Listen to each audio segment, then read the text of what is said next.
One of my all-time favorite scripture passages is Genesis 50, verse 20.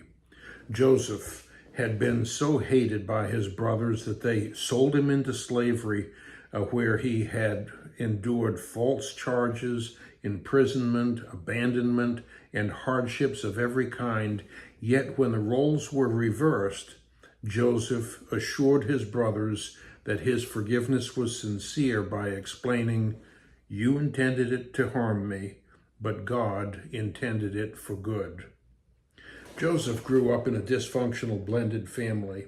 His father, Jacob, favored Joseph.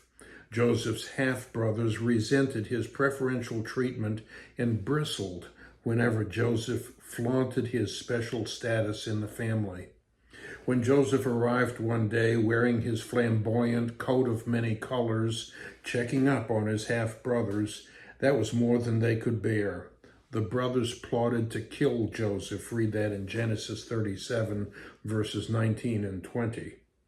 Joseph's life was spared when a band of traveling merchants showed up serendipitously, agreeing to buy the boy as a slave. Read Genesis 37, verses 25 through 27. For 20 shekels of silver, the caravan carried Joseph to the fate awaiting him in Egypt. Read Genesis 37, verse 28. And for years, life was bleak for Joseph. But God was with Joseph even throughout his travails. Read Genesis 39, 2. Even in the face of extreme temptation and challenge, Joseph remained true to his faith in God.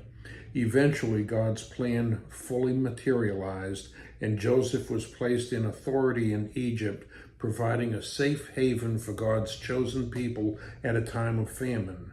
God meant it for good, even though for Joseph, years of hardship had been required in order to locate and prepare Joseph for God's survival plan for the Hebrew nation.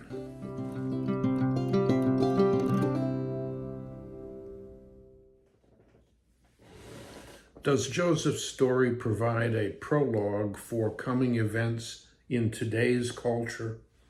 Much like Joseph, we live in a culture of hate. Many in today's social climate bristle at the mention of Christianity. Acts of hostility against Christians are on the increase. Can it be that this world environment is preparation for the unfolding of God's plan for survival for his people? Jesus foretold a time of rampant hatred. In the Olivet Discourse, Jesus described a time when Christians would be persecuted and even put to death. They would be hated by all nations because of Jesus. Read Matthew 24, 9. At that time, love would grow cold and wickedness would increase. Read Matthew 24, 12. Today, intolerance abounds. People are easily offended. Opposing views are ridiculed instead of being discussed rationally. School children are instructed to dislike certain groups of people. Social divisions are promoted along fault lines of race, gender, and politics. And Christians in particular are being labeled as judgmental purveyors of discord. Many of the predictions made by Jesus for the approaching final days are happening right now. In fact, we are sometimes referred to as the end times generation. Weather changes and natural disasters that he referenced in Matthew 24:7 are now called climate change. And the milieu of wars and rumors of wars that Jesus mentioned in Matthew 24:6 and 7 are commonplace in our world today. Believers today are subjected to evil and disruptive events. The story of Joseph provides instruction on how to respond. Joseph set a very good example by remaining faithful to God even in harsh times.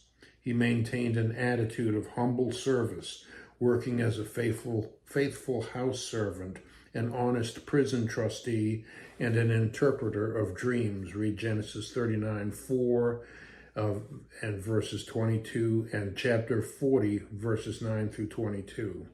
The gospel writer John reminded us that we too are called to remain faithful to God and to carry out his principles for service. See 1 John 5, verses 1 and 2.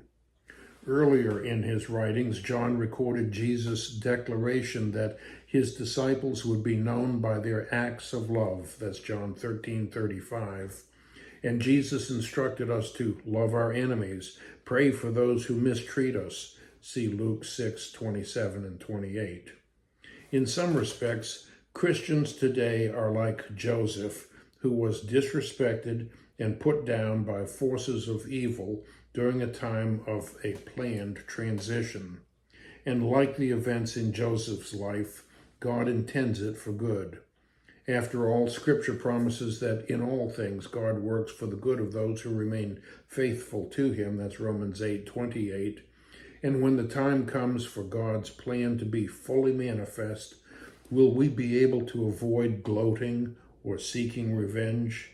Will we be able to accept that some earthly discomforts were necessary in order to position us in circumstances where we could carry out faith in God and follow his instructions for enduring the circumstances of life?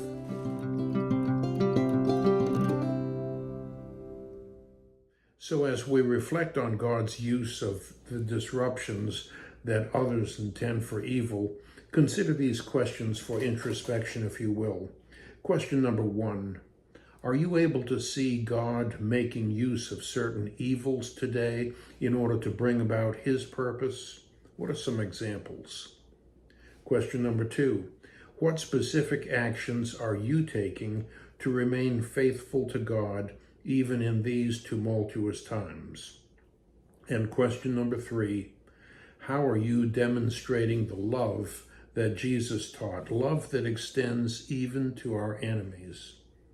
Joseph endured tremendous hardships, yet by remaining faithful to God, he was useful in the execution of God's plan for good. The story of Joseph's persistent, godly service in the face of mistreatment serves as an example for each of us. In today's culture, Satan and his minions are ratcheting up the evil acts against Christians. They would like nothing better than to goad us into acts of hatred in response. But you and I are called to demonstrate our dedication to Jesus by showing acts of love directed even to our enemies. God has a plan, and that plan is unfolding before us. Each of us has a role in executing God's plan of action.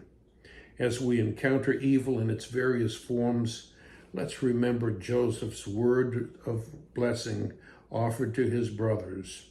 You intended it to harm me, but God intended it for good.